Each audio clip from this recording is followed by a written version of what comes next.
প্রশাসন আপনার নিরাপত্তা দিতে পারে নাই, আপনার অধ্যক্ষ আপনার নিরাপত্তা দিতে পারে নাই, সবগুলো আপনি দলদাস বাহিনী বানাই ফেলছেন। গেটে পুলিশ দাঁড়ানো, পুলিশের সামনে একটা লোককে পিটাচ্ছে এক দফা, পরের দফা 5টা লোককে পিটাচ্ছে, পরের দফা 30টা লোককে পিটাচ্ছে, সে কি জীবন দিয়ে দেবে ওখানে? তাকে বাঁচায় নিয়ে আসবে না? প্রোটোকলে শিবিরের লোকজনকে বের করে দেওয়া হলো, বাইরে বহিরাগত সন্ত্রাসী গ্রুপ এক দফায় আক্রমণ করলো 11টার দিকে, মারামারি করলেন। এখন শিবির প্ল্যান করলো আমরা একটা প্রতিবাদ মিছিল করবো, জাস্ট এটা ডেমোক্রেটিক প্র্যাকটিস। 4টা বিক্ষোভ মিছিল দিল, বিক্ষোভ মিছিল রাউন্ড দিয়ে চলে যাচ্ছি আমরা, পিছন থেকে সশস্ত্র আক্রমণ।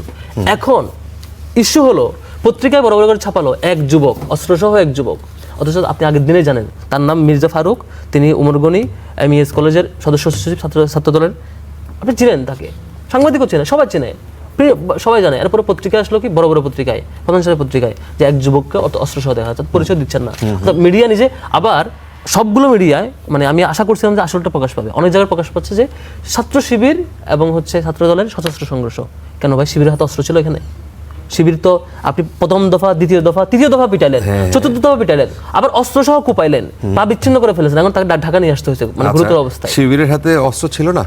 প্রশ্নই আসে না, দুই পক্ষের হাতেই তো আমরা অস্ত্র দেখি। প্রশ্নই আসে না, কার হাতে বলেন, একজনের তথ্য বলেন, একজনের তথ্য বলেন সিঙ্গেল। আচ্ছা, আমি এক্স্যাক্টলি ছবি দেখি নাই, কিন্তু যেটা দেখা গেছে দেশীয় অস্ত্র হলেও এই জিনিসটা তাদের হাতে লাঠি সোটা ছিল, তাদের হাতে অস্ত্র, মারামারি তো সবসময় আগের সেই যে অস্ত্র শস্ত্র সেই সময় তো আর এখন বাংলাদেশে নাই। কিন্তু শিবির কি এইটুকু, এই যে মানে মারামারি, হাতে লাঠি, এইটুকু কি শিবির জায়েজ মনে করে?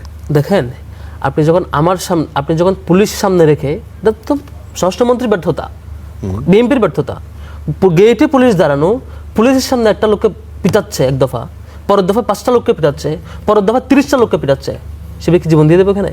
তাকে বাঁচায় নিয়ে আসবে না? যারা বাঁচাইতে যাচ্ছে কোনো রকম এখান থেকে, মানে সরে আসবে, তাকে শেষ পর্যন্ত পিছন থেকে খুব দেওয়া হলো।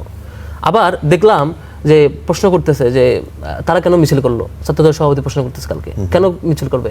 আপনি আগের দিন পিটাবেন, মানে এই ধরনের ম্যাসাকার করবেন, আবার ওই যে তেজগাঁওয়ে যেমন চুপচাপ হত্যা করে ফেলছে, সাকিবকে হত্যা করছে শিক্ষার্থী, জুলাই পড়তে প্রথম শিক্ষার্থী হত্যাকাণ্ড, যেটা তাকে মেরে ফেলছে ক্যাম্পাসের ভিতরে, এ ধরনের ঘটনা করতে পারে না। শিবির যখন প্রতিরোধ করে তুললো, এটাকে তারা এখন সশস্ত্র কোপাকুপি শুরু করলো। আচ্ছা, এখন এই জিনিসটাকে আপনি এখন বলছেন যে আপনি মানে লাঠি থাকতে পারবেন, অবশ্যই লাঠি থাকবে, আপনি আমি আমার আত্মরক্ষা করবো না? প্রশাসন আপনার নিরাপত্তা দিতে পারে নাই, আপনার অধ্যক্ষ আপনার নিরাপত্তা দিতে পারেন, সবগুলো আপনি দলদাস বাহিনী বানাই ফেলছেন, আপনার সব চবির ছাত্রদলের নেতারা পর্যন্ত সশস্ত্র ওখানে অবস্থান করতেছে, চট্টগ্রাম বিশ্ববিদ্যালয়, মহানগর, যুবদল, বিএমপি, বস্তি বাহিনী। এটা বস্তি ওয়ার্ডটা হচ্ছে খালেদা জিয়ার প্রিয় শব্দ আর কি, ছাত্রদলকে মিন করে উল্লেখ করছিলেন। এই লোকবল সহ নানা ক্যাটাগরি সবাইকে নিয়ে এসে আপনি সংঘবদ্ধ আক্রমণ করবেন। আমি আমার সেফটি নিশ্চিত করার জন্য মিনিমাম চেষ্টা করবো না? নাকি আবার জুলাইয়ের মধ্যে শুরু করবেন যে আমি ডিল মারলে এটা অপরাধ, আর আপনি গুলি মারলে এটা অপরাধ না? আচ্ছা, আসবো। ডক্টর তৌহিদুর রহমান আউয়াল, এই বিষয়টা নিয়ে আপনাকে এই একই প্রশ্ন করতে চাই।